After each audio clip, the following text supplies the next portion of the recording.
ฝั่งน้ำซ้ำเป็นสาวลงอาบน้ำใต้ฟ้าสีครามยามบ่าย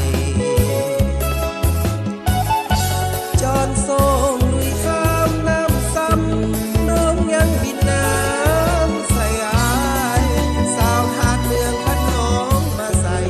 อย่าลืมเด้ออายน้องสาวพันก่อนจากน้องไปเอิ้นสั่งปันใจขอลาก่อนนะบ่ดนอายจะกลับมาหน้าสะกางอย่าลืมหักมันสาวหน้าน้องผู้ขับมุงน้องขับส่งอายคืนนั้นแม้นหลายปีคนผ่านสำเนียงน้องนั้นอายยังบ่ลืม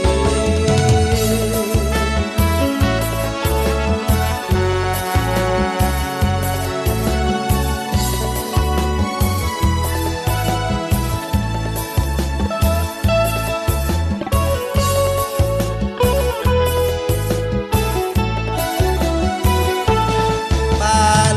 นาลิอยู่ทรงเรียบฝั่งน้ำซ้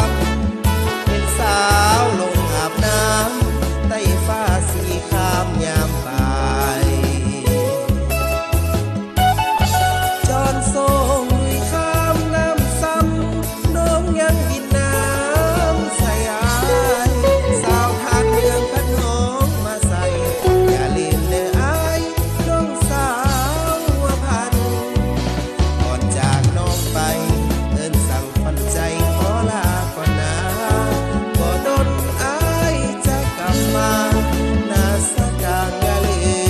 มหักมัน